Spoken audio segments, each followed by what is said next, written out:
देवी वैष्णवी किस देवी की पूजा करती हैं? देवी वैष्णवी की जागृति का क्या रहस्य है? हेलो फ्रेंड्स, जिस देवी की पूजा अर्चना देवी सीता करती हैं, जिस देवी की पूजा आराधना देवी राधा करती हैं, उन्हीं देवी की पूजा देवी वैष्णवी भी करती हैं। वो भगवान शिव की भी पूजा करती हैं, जिसे माँ पार्वती करती हैं। वो भगवान विष्णु की भी पूजा करती हैं, पर वो ये भेद जानती हैं कि विष्णु ही शिव हैं। जब निराकार में हैं तो वे शिव हैं, जब साकार में हैं तो विष्णु हैं। वो जानती हैं हरि और हर एक ही हैं। सभी कहते हैं कि हरि सांवले हैं, राम भी सांवले हैं और कृष्ण भी सांवले हैं, पर यह भी मान्यता है कि शक्ल की गौर वर्ण के हैं।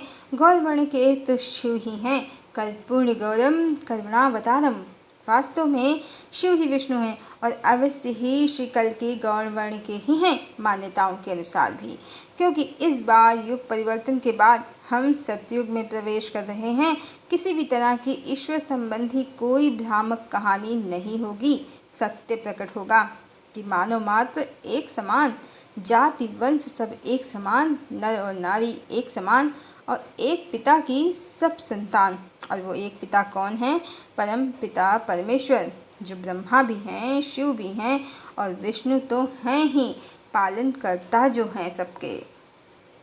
इस प्रकार देवी वैष्णवी माँ गौरी की पूजा करती हैं और भगवान विष्णु की पूजा भी करती हैं और वो हनुमान जी की भी पूजा करती हैं। क्योंकि एक समय ऐसा भी आता है जब भगवान भक्त की पूजा करने लगते हैं, बिल्कुल वैसे ही जैसे गायत्री परिवार में मान्यता है कि युग ऋषि पंडित श्री राम शर्मा आचार्य जी ने पहले माँ गायत्री की उपासना की, पर अब ये स्थिति है कि माँ उनकी पूजा कर रही हैं। भक्ति की पराकाष्ठा है, भगवान को भी वश में कर लेती है। देवी वैष्णवी आम लोगों की तरह सभी देवी देवताओं और ईश्वर के सभी स्वरूपों की पूजा करती हैं, पर वो ये भेद अवश्य जानती हैं कि परमात्मा एक ही है। हाँ, वो कर्मकांडों से ज़्यादा भावना की शुद्धता पर विश्वास करती हैं, क्योंकि कर्मकांडी भौतिक जीवन में भले ही अधिक सुसंस्कृत दिखते हैं, पर भावना के बिना भक्ति का कोई मूल्य नहीं है। इस सत्य को वो अच्छे से जानती हैं। और देवी इस समय जागृति की उस अवस्था में हैं जब वो ये भी जान चुकी हैं कि जैसे विष्णु और शिव में भेद नहीं है, वैसे ही उनमें और माँ गौरी में तनिक भी भेद नहीं है। साकार में वो वैष्णवी हैं, पर निराकार अवस्था में शिव की शक्ति हैं, गौरी हैं, पार्वती हैं, विष्णु की लक्ष्मी हैं। इस रहस्य को, इस भेद को वो जान चुकी हैं। वो जान चुकी हैं कि वो स्वयं ही स्वयं की आराधना करती हैं। आइए अब देवी वैष्णवी की जागृति का रहस्य भी जान लेते हैं। जैसे प्रत्येक जीवात्मा परमात्मा की, शिव और शक्ति की ऊर्जा का सम्मिलित रूप है और इस प्रकार प्रत्येक जीवात्मा परमात्मा का पूर्ण प्रतिबिंब है। इस विषय को अल्टीमेट ट्रूथ ऑफ डिवाइन में विस्तार से बताया है। वीडियो का लिंक डिस्क्रिप्शन बॉक्स में डाल दिया है। वैसे ही देवी वैष्णवी ईश्वर की, परमात्मा की, या कहें कि श्री कल्कि की माया स्वरूपा उनका ही प्रतिबिंब, पर स्त्री रूप हैं। उनकी महामाया है, वो उनकी छाया है। जैसे कहानियों में आपने सुना होगा कि राजा के प्राण तोते में हैं, बस वैसे ही श्री कल्कि के प्राण देवी वैष्णवी में हैं। वो शक्ति हैं उनकी, पर शक्तिमान श्री कल्कि हैं। देवी वैष्णवी जो उनकी महामाया हैं, योग माया उनकी छाया है, उनका नियंत्रण भगवान कल्कि के हाथों में है। वो जितना उन्हें जागृत करते हैं, वो उतना जागृत होती जाती हैं, बिल्कुल ट्विन फ्लेम की तरह। जैसे डिवाइन फेमिनाइन की जागृति से डिवाइन मैस्कुलाइन की जागृति होती है। पर ईश्वर जीवात्मा नहीं है, परमात्मा है। ट्विन फ्लेम्स जीवात्माएं हैं, ईश्वर ब्रह्म और शक्ति का मिलन है, और इसीलिए यहाँ पर जागृति का तरीका ट्विन फ्लेम से विपरीत है। यहाँ भगवान कल्कि देवी वैष्णवी को जागृत कर रहे हैं, अपनी शक्ति को जगा रहे हैं। और जो ये कहानियाँ सोशल मीडिया में आती रहती हैं कि देवी वैष्णवी का विवाह उनसे हो चुका है, तो ये भ्रामक कहानियाँ मात्र हैं। द्वापर की तरह इस बार भी प्रेम, विरह और जागृति की कहानी और प्रक्रिया अपनी गति में है। आमतौर पर स्त्रियां ही पुरुषों को घर में जगाती हैं, पर ईश्वर का प्रेम और तरीका इसके विपरीत है। यहाँ भगवान देवी को जगा रहे हैं, और ये निद्रा भी कोई सांसारिक निद्रा नहीं है, भौतिक जगत की निद्रा नहीं है। देवी की चेतना को श्री कल्कि जगा रहे हैं, बिल्कुल स्लीपिंग ब्यूटी, सोती सुंदरी की कहानी है ये। जैसे राजकुमार के आने से, जगाने से सोती राजकुमारी कहानी में जग जाती है और सारा सोता हुआ नगर जाग जाता है। फूल, पत्तियाँ, पेड़ पौधे फिर से हरे भरे हो जाते हैं, चिड़िया चहचहाने लगती हैं। बिल्कुल वैसे ही भगवान के जगाने से देवी की जागृति हो रही है और एक बार उनके पूर्णतया अपने मूल स्वरूप में आ जाने पर संपूर्ण धरती पर दृश्य बदल जाएगा और यहीं से सतयुग का प्रारंभ होगा।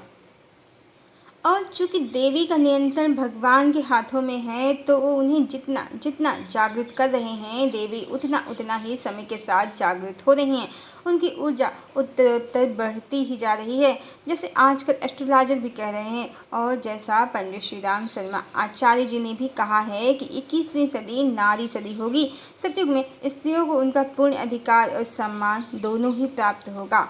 और इसी कारण एस्ट्रोलॉजर ये भी कह रहे हैं कि देवी वैष्णवी का जगत में शासन होने वाला है और वो अपनी सर्वोच्च शक्ति के शिखर पर बस पहुंचने ही वाली हैं। वो महाकाली की ऊर्जा में परिवर्तित होने वाली हैं।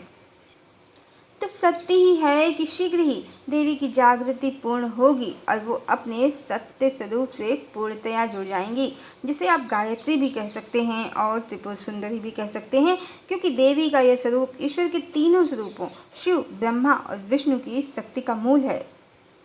जैसे कथा सुनी होगी आपने कि किस प्रकार ब्रह्मा, विष्णु और शिव ने अपने अंश से एक देवी का निर्माण किया जो दुर्गा देवी हैं। महिषासुर का नाश करने के लिए देवी महिषासुरमर्दिनी हैं।